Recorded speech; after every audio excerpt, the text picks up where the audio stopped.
Guushu waa helidda dhammaan waxa aad ka doonayso nolosha, waa gaadhida yoolka iyo hadafka aad ka leedahay nolosha. Isla markaana guushu waa adigoo ka caruurtii adoo dareemayay inaad tahay qof guuleystay ee aan ahayn qof guul daraystay. Sidee loo noqdaa qof guuleysta nolosha? Waxa kaliya ee aad u baahan tahay inaad qabato si aad u guuleysataa waa inaad si sax ah u qabato waxa dadka guuleystay sameeyeen. Halkan waxaan kuugu soo bandhigi doonaa qodobada ugu muhiimsan ee dadka guusha gaadha sameeyaan. Haddii aad raacdo oo aad ku dhigto qodobadan, hubaal waad ku guuleysan doontaa noloshaada. 100% qaad mas'uuliyadda noloshaada. Noloshan aad nooshahay waxa jira qof kaliya oo ka mas'uula tayada noloshaada. Qofkaasina cid kale ma aha, waa adiga. Haddii aad rabto inaad guuleysato, waa inaad 100% qaadaa mas'uuliyadda wax kasta oo aad marto noloshaada. Adiga ayaa ka mas'uula heerka guusha aad gaadho, natiijooyinka aad soo saarto, tayada xiriirkaaga bulshada, xaaladaada caafimaad, heerka dhaqaalahaaga, dakhligaaga, dareenadaada, wax kasta oo noloshaada ah. Dadka guusha gaadha ma aha qaar u ahneeyo oo dhaliila nasiibkooda, duruufaha iyo deegaanka ku xeeran, balse waa dad aaminsan Ilaahay, aaminsan naftooda, kalsooni buuxdana ka haysta in mustaqbalkoodu ku jiro gacmahooda. Waa waqtigii aad joojin lahayd inaad ka raadiso meel ka baxsan naftaada jawaabaha sababta aanad u abuurin noloshii iyo natiijooyinkii aad u oomanayd. Waa adiga ka abuura tayada nolosha aad garwadeenka u tahay, adiga weeyi, cid kale ma aha. Si aad u soo hoyso guulo waaweyn nolosha, si aad u gaadho waxa kuugu muhiimsan, waa inaad 100% qaadaa mas'uuliyadda noloshaada, wax ka yar maya. Yeelo hadaf ama yool. Qodobka labaad ee aad u baahan tahay si aad guul u gaadho waa inaad yeelato hadaf. Dadka yaqaan waxay nolosha rabaan, isla markaana dejiyo wadooyin ay ku gaadhaan hadafkoodu. Badanaa way ka farxad badan yihiin kuwa aan lahayn hadaf. Inaad bilaa hadaf noqoto waa waxa ugu xun ee kugu dhici kara. Haddii aanad hadaf iyo qorshe lahayn, waxaad noqon doontaa qayb ka mid ah dadka kale qorshahooda. Haddii aanad qorshaysan inaad shaqo fiican hesho, qof qorshaystay ayaa ku dhaafi doona, helina doona shaqada. Haddii aanad hadafyo u dejin noloshaada, qof kale ayaa ku isticmaali doona inuu kugu gaadho hadafyadiisa. Inaad hadaf yeelataa ka caawin mayso oo kaliya inaad noloshaada macno u yeesho, balse sidoo kale waxay ka caawin doontaa inaad noloshaada u jihayso jihada saxda ah, kana leexiso inaad noloshaada ku lumiso jihooyin khaldan. Samee waxqabad iyo dhaqdhaqaaq. Adduunka waxba lagagama helo waxaad taqaano, waxa wax lagaga helaa waxa aad qabato. Aragti ayaa waxay tiraahdaa the universe rewards action. Marka aad xarakaad samayso, waxaad kicisaa dhammaan waxyaabihii ku horseedi lahaa inaad guul gaadho. Dadka kugu xeeran waxay ogaanaan saad ugu jeclan tahay hadafkaaga, waxaanay kugu soo jeediyaan dareenkooda.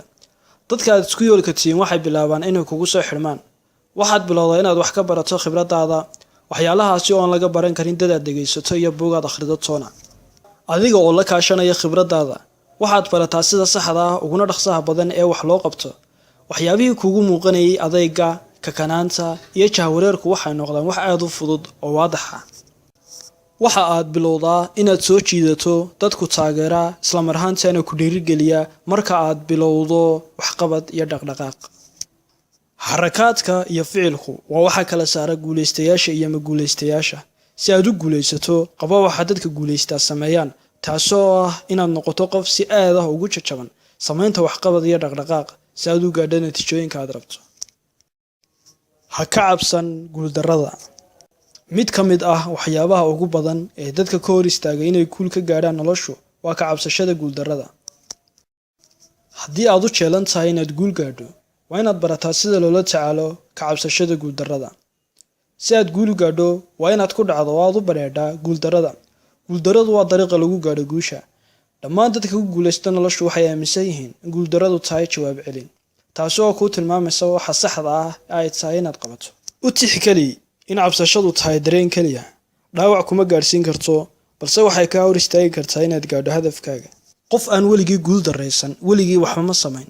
Ka dhiga guuldarrada fiitamiin aad qaadato, rajo inaad guul daraysan doonto marka aad ku jirto hayaankaaga guusha.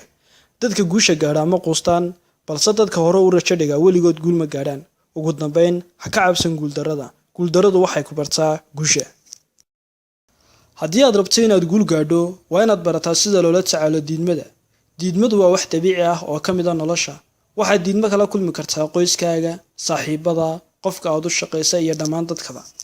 Markastoo aad qof wax weydiisato, xusuusno in qofku yeeli doono, qofku diidi doono, isla mar ahaantaana uu jiro qof sugaya adiga iyo fikradahaagaba.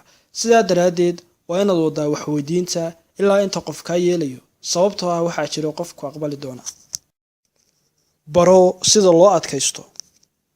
adkaysigu waa shayga kaliya ay ka siman yihiin dhammaan dadka guulaha sare gaadha. waxay diidaan inay quustaan. inta badan ee aad adkaysataa waxay kordhisaa fursadaha ay wax kuugu dhici karaan sidii aad u rabtay.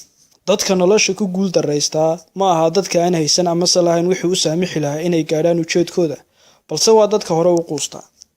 dadkaasi waa sida nin beer qotay, kaasi oo beeray midhihii, ka shaqeeyey oo waraabiyey muddo badan, sugay balse aan helin wax natiijo ah. intaa kadib quustay oo iskaga tegay.